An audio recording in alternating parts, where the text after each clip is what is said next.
어릴 적 믿음의 가정에서 태어나 교회에 다니는 게 그저 재밌고 좋았던 아이가 이제는 하나님의 복음을 전하는 목사님이 됐습니다. 강릉에서 5년째 지역을 품고 있는 강릉의 온누리 장로교회 박영록 목사님, 내 삶의 만나에서 함께합니다.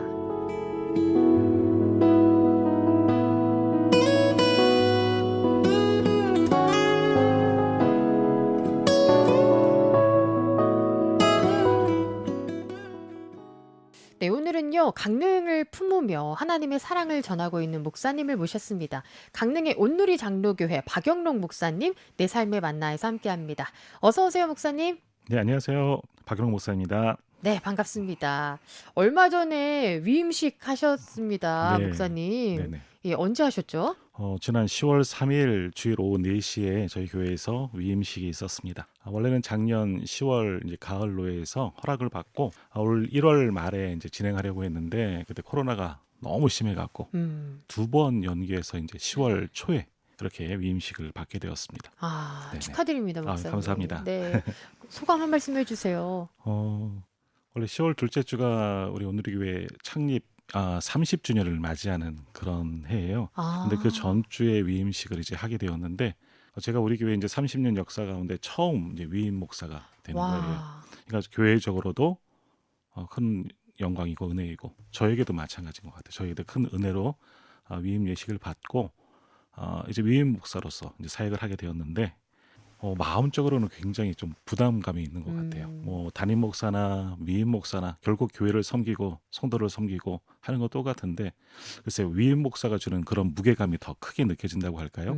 그런 느낌이 있는 것 같습니다. 네, 그래도 뭔가 이렇게 뜻깊고 네네네. 좀 벅찬 마음도 있으실 것 같고, 예. 네, 그 두 번이나 또 연기돼서 어렵게 하신 거잖아요. 네. 아유, 네네.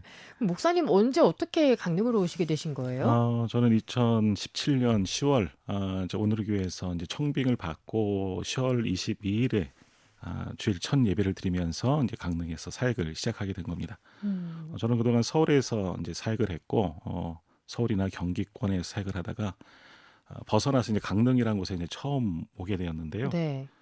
제가 여기서 이제 목회를 하게 될지 또 살게 될지는 한번 생각해 보진 않았는데 하나님께서 부르시고 또 사용하기를 원하시는 곳 또 기도하면서 준비하였더니 여기로 이렇게 보내주신 것 같습니다. 네. 즐겁게 사역하고 있습니다. 그러시군요. 네. 온누리 장로교회 네. 소개해 주시면 좋을 것 같아요. 우리 교회는 사실 좀 작은 교회예요. 지금 창립 30주년 맞이한 뭐 젊은 교회이기도 하고요. 아직은 미약하고 이제 작은 교회입니다. 하지만 그래도 예수 그리스도의 복음을 전하고 하나님의 나라를 확장하는 데 쓰임 받는 그런 귀한 교회가 되려고 노력하고 있는 그런 교회입니다. 또 우리 온누리 교회 이름이 온누리. 그래서 많이들 이제 착각하시고 물어보시는 게 네. 그 서울에 있는 그 서빙군가요? 거기 온누리 예. 교회랑 어떻게 되냐? 아. 전혀 관계가 없어요.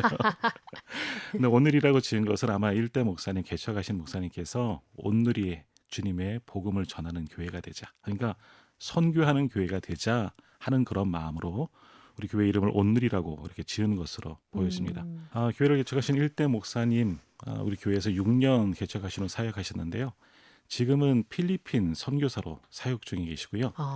이대 목사님은 18년 동안 교회를 섬기셨는데 이분도 역시 캄보디아로 가셔서 와. 지금 오늘 이제 코로나 백신 때문에 오셨다가 오늘 또 출국하셨다고 연락을 받았습니다. 그러니까 1대 2대 목사님이 다 선교사로 활동하시는 거예요. 그러니까 아마 교회 이름을 온누리라고 졌더니 온누리에 이렇게 타성받고 네. 그렇게 사용되어진 목사님들도 계셨던 것 같아요. 네.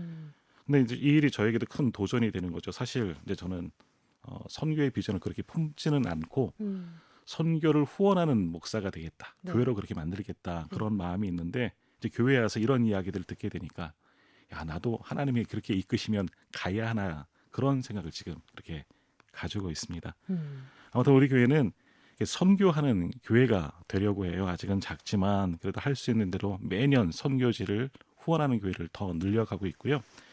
그리고 지금은 조금 전에 말씀드린 것처럼 캄보디아 선교사님은 저희 이제 파송 선교사로 필리핀도 그리고 일본, 루안다, 인도네시아, 브라질 뭐 할 수 있는 대로 많은 곳을 이제 선교하려고 그렇게 후원하고 있는 교회입니다. 뭐 감당할 능력이 좀 부족하죠. 근데 하나님께서 매번 그렇게 채워주시고 또 성도들 열심히 또 헌신하기 때문에 이 일들 잘 감당하고 있는 선교하는 교회가 우리 온누리 교회인 것 같습니다. 와, 지역을 위한 사역 같은 것도 하신 게 있으실까요? 지역은 이전에도 아마 지역 봉사들을 제가 오기 전부터 조금씩은 했던 것 같은데 아, 지금 동사무소에 이제 매월 작은 부분이긴 하지만요. 컵라면을 이렇게 후원하고 있어요. 그래서 음, 아마 역 주변으로 해서 어려운 분들이 계신 걸로 알고 있는데 그분들을 도울 수 있는 작은 부분들을 그렇게 하고 있고요. 그리고 뭐 대림절 특별 새벽기도회 그 고난주간 특별 새벽기도를 통해서 저희가 금식 헌금을 하고 있거든요. 아, 그걸 가지고 해마다 2번 정도 이렇게 어려운 분들을 돕는 일에 그렇게 전액 다 사용하고 있습니다. 금식 헌금이라는 거는 네네. 내가 금식을 하면서 헌금을 내는 거예요? 네네네. 그러니까 저희는 하루 한 끼 이제 금식하면서 한 끼 들어가는 그런 비용들을 성도들이 다 이제 작정하고 그것을 헌금하고 일주일 동안 그렇게 작정해서 하나님께 헌금으로 드리고 그것을 다 모아서 이렇게 어려운 분들을 지금까지는 뭐 지역에 있는 지역 주민들을 위해서 많이 사용했었고요. 올해 같은 경우는 어려움을 겪고 있는 뭐 다른 교회들을 돕는 일에 이렇게 전액 다 사용했습니다. 근데 감사한 게 처음 시작할 때보다 지금 후원하는 금액이 더 많이 늘어났어요. 와, 성도들도 마음을 알고 많이 이렇게 헌신해 주는 것 같습니다. 금식 헌금이 늘어났으면 이게 성도님들 더 날씬해지시는 거 아닐까? 뭐 일주일밖에 되지 않아서 아, 하지만 그러시군요. 이렇게 마음은 참 기쁜 것 같아요. 음. 성도님들도 그렇게 헌신하면서 또 보람을 참 많이 느끼는 것 같아요. 네네. 온누리 교회보다 더 작거나 더 네네. 미약한 교회를 섬기고 있는 모습이 정말 아름답다 네네네네. 이런 생각이 네, 드네요. 감사합니다. 네. 네.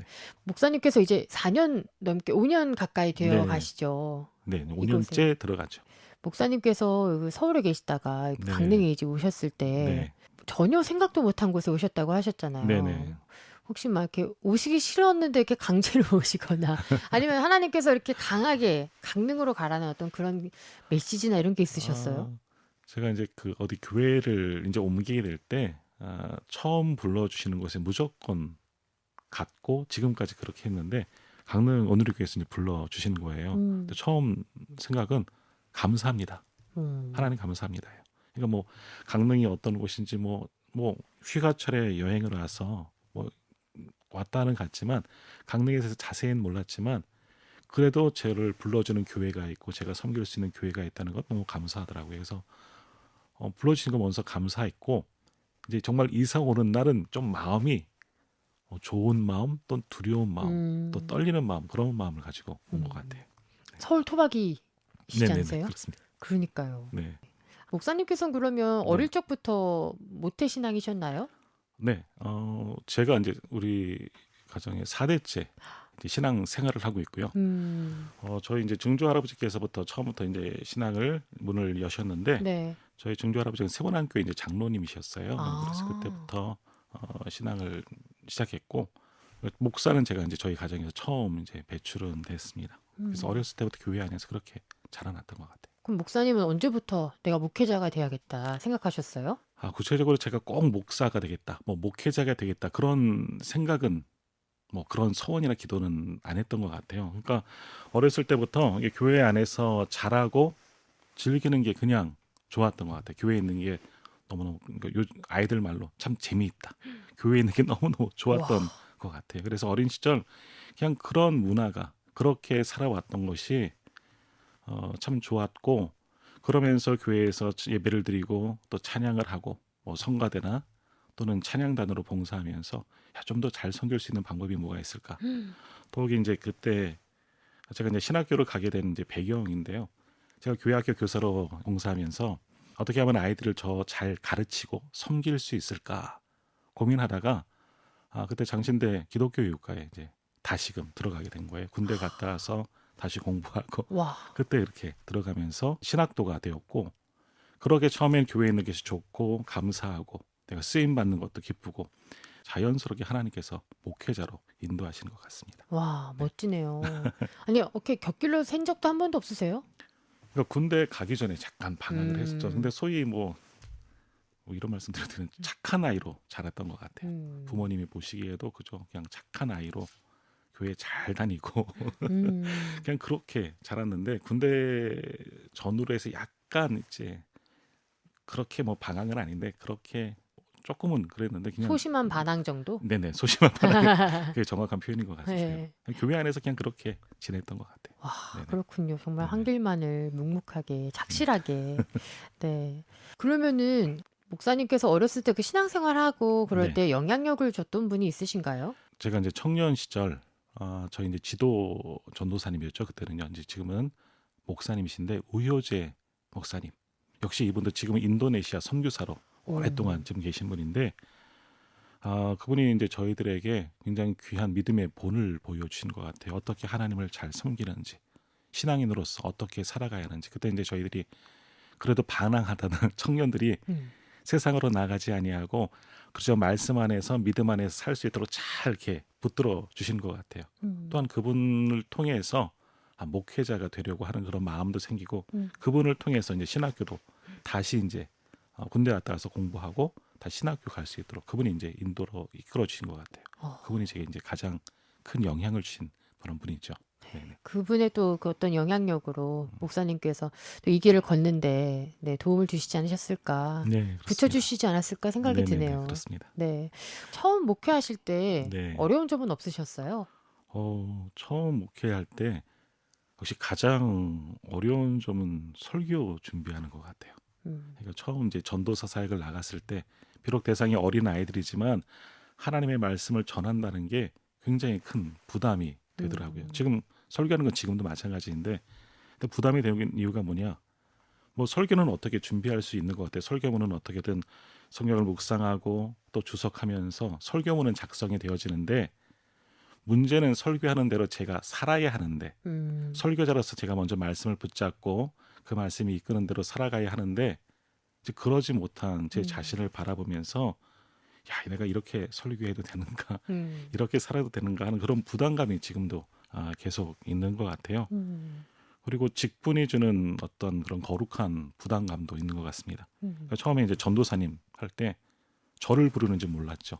야, 그러면서 또 계속해서 아이들이 전도사님, 전도사님, 뭐 성도님들도 전도사님 하고 부르실 때 내가 전도사의 직분, 또 지금은 목사이지만 목사의 직분을 잘 감당하고 있는가 하는 그런 거룩한 부담감이 항상 가지고 있습니다. 그런 것들이 좀 있는 것 같아요. 근데 되게 아이들을 많이 네네. 좋아하셨던 것 같아요. 그러니까 또 교육 쪽으로도 가시고. 사실 월- 제가 음. 아이들을 그렇게 좋아하진 않은데 근데 어떻게 더 잘 가르치고 싶어서 그쪽으로 가셨어요? 하나님이 훈련시키시는 것 같아요. 사실 제가 아이들을 좀 이렇게 힘들어했어요. 오. 아이들은 솔직하게 말씀드려 정말 부끄러운 건데 아이들은 시끄럽고 막 불편했어요. 근데 하나님께서 이 교회학교 이 아동부 아이들 6년 동안 이렇게 지도하게 하나님께서 강제적으로 만드신 것 같아요. 그러면서 이제 마음도 변하게 되고 그들을 보는 관점도 바뀌게 되고 그러니까 그렇게 섬기다 보니까 아이들이 그때는 굉장히 많이 편했던 것 같아요. 네. 그렇게 또 갈고 닦아진 부분이 있으시군요, 목사님도. 네. 하나님께서 만드신 것 같아요. 그렇게. 네. 네네. 오늘 내 삶의 만나 강릉 온누리 장로교회 박영록 목사님 함께하고 있습니다. 그럼 목사님께서는 하나님을 뜨겁게 만났던 순간이 있으실까요? 질문을 할 때마다 많은 고민을 해봐요. 내가 언제 하나님을 뜨겁게 만났을까? 가장 깊은 감격은 고등학교 때. 옛날에 문학의 밤이라는 그런 것도 하잖아요. 그럴 때 이제 제가 예수님의 역할을 맡았던 적이 있어서요. 약간 그때 예수님 상인 것 같은 감사합니다. 그렇게 무게감이 보셨어요. 있는. 네. 근데 이제 그때 예수님의 역할을 하면서 십자가상의 그 실언을 할 때 예수님의 십자가에 그 달리신 그 느낌, 그 아픔 그리고 감사함 그런 게 많이 느껴졌는데 그게 가장 뜨거운 체미라고 할 수 있지만 근데 요즘 한번 가만히 생각해봤더니 그것만이 아니라 소소한 은혜들이 매일 느껴지는 것 같아요. 매일매일 일상 속에서 하나님께서 채워주시고 함께하여 주시고 정말 제가 좋아하는 뭐 찬양처럼 돌아봤더니 당연한 것처럼 여겨졌던 모든 것이 하나님의 은혜였구나. 이때 함께하셨구나. 그러니까 매일 속에서 요즘은 은혜를 느끼면서 그렇게 살아가는 것 같습니다. 네. 네네. 참 감사하네요. 하나님 일을 하면서 또 그 안에서 채워주시는 그런 은혜들이 있다는 게. 네네. 네. 목사님께서 기억에 남는 성도님 계시다면요. 제가 앞에 여기 오기 전에 이제 서울에 있을 때 이제 섬기던 교회 이제 권사님이신데요. 이분은 작은 이 양장점 그러니까 옷가게를 이렇게 하시는 분이에요. 근데 이분 가게는 거의 매일 닫혀 있어요. 문은 항상 닫혀 있는데 네. 그럼 뭐 하시냐? 이분 항상 교회에 있어요. 교회에서 봉사하시거나 아니면 전도하러 다른 곳에 나가시는 거예요. 항상 가게 문은 닫혀 있고 이제 전화번호만 하나 이렇게 놔두시고. 어머. 그래서 제가 한 번은 이제 여쭤봤죠. 권사님 그렇게 가게 문을 닫으시면 가게세는 어떻게 내세요? 이제 물어봤더니 권사님이 이렇게 말씀하는 거예요. 목사님 그 가게는 부업이에요. 제 본업은 하나님을 섬기고 전도하는 거예요. 이제 이런 말씀을 하시는 거예요. 와. 그 말씀에 저는 굉장히 큰 충격과 또 은혜를 받았습니다. 야, 나는 목사인데, 목사가 내 본업인데 내가 이 권사님만큼 그렇게 하나님을 사랑하고 섬기고 있는가? 돌아봤더니 제가 그러고 있지 못하는 것 같아요. 하나님께 맡기면 하나님께서 모든 필요를 다 채워주시는데 나는 정말 이 권사님처럼 하나님께 다 맡기면서 살아가고 있나? 뭐 이런 생각들을 하면서 많이 회개했던 것 같아요. 그 권사님은 지금도 아마 가게 문 닫고 다른 곳에 가실 거예요. 와. 교회를 가든지 전도하러 가든지. 근데도 장사는 잘 된대요. 그 손님들도 이분은 항상 나가시는 거 다 알고 필요하면 전화해서 또는 따로 약속을 해서 옷을 판매하고 하나님께서 그렇게 살아가는데도 마르지 않는 또는 새로운 은혜를 계속해서 부어주신다고 그런 고백을 하신 권사님을 또 이렇게 보게 됐습니다. 네. 진짜 이렇게 뭔가 자극이 됐을 것 같아요. 네. 예. 생업도 좀 뒤로 하고 네네. 우리가 정말 살아가야 되는 이유를 알고 계시는. 네네. 와, 찐 크리스찬이시네요. 네, 그렇죠. 네. 목사님께서는 사모님하고는 그러면 네. 신학을 늦게 하셨잖아요, 목사님께서. 신학하고 나서 사모님 만나신 건가요? 첫 교회에서 만났어요. 아, 제가 이제 총각 전도사로 이제 시작을 하게 됐고 아침 이제 같은 교회에서 저는 아동부를 섬겼고 이제 저희 아내는 그때 이제 청소년들을 가르치고 했었는데 교사로서. 근데 거기서부터 이제 만남이 시작된 것 같아요. 처음에는 이제 교역자와 성도가 아니었는데 자연스럽게 저희 아내랑 동갑이거든요. 자연스럽게 그렇게 친해지게 되고 그렇게 만나게 되고 결혼하게 된 것 같습니다. 네. 그럼 같이 이렇게 또 강릉으로 가족이 다 와서 이제 네네. 생활을 하면서 네. 목사님 여기서 목회하시고 네. 그러시겠어요. 예. 목사님 좋아하는 성경 구절 있다면 뭘까요? 제가 목회를 하면서 예수님처럼 이렇게 섬기면 좋겠다. 그렇게 닮아갔으면 좋겠다 하면서 생각했던 말씀이 마가복음 10장 45절 말씀입니다. 인자가 온 것은 섬김을 받으려 함이 아니요 도리어 섬기려 하고 자기 목숨을 많은 사람의 대속물로 주려 함이니라. 바로 이 말씀이 어떤 면에서 제 목회 철학이고요. 목회 가치관이라고 생각합니다. 이 말씀 붙잡고 예수님처럼 낮아지고 섬기려고 그런 목회자가 되려고 그렇게 노력하고 있습니다. 네, 말씀 붙잡고 나아가는 목사님 되셨으면 좋겠습니다. 네, 감사합니다. 네, 좋아하는 찬양은요? 요즘에 좋아하는 찬양 송경민 씨가 이제 작곡하신 주의 은혜라 그런 찬양이 너무 은혜가 되는 겁니다. 이건 제 이제 마지막 제가 이제 은퇴할 때쯤 한번 제가 교회에서 특송으로 부를까 그렇게 한번 생각했던 찬양인데요.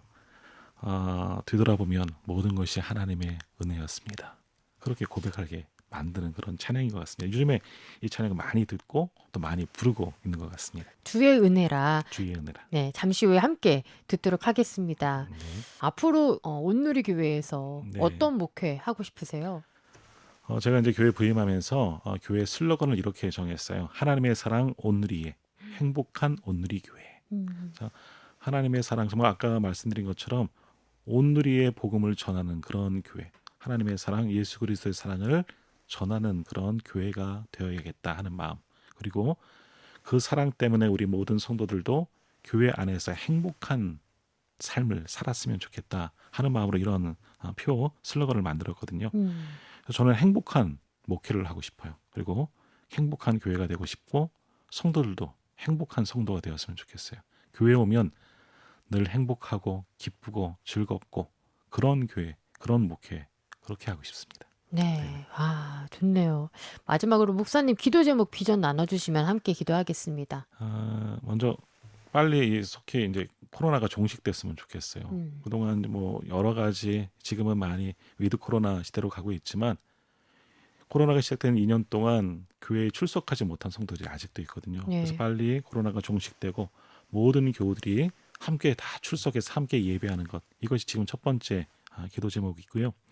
두 번째는 우리 온누리 교회가 이제 선교의 비전을 품다 보니까 교우들과 같이 꿈을 꾸는 것이 뭐냐 하면 5분의 선교사를 파송하는 교회, 그리고 30곳의 선교지를 후원하는 교회, 그리고 10교회 미자립 교회를 후원하는 교회로 성장하는 우리 교회가 되었으면 좋겠다 하는 그런 기도 제목을 우리 성도들과 같이 꾸고 있습니다. 네. 그리고 개인적으로는 예수 잘 믿는 목사가 되었으면 좋겠어요.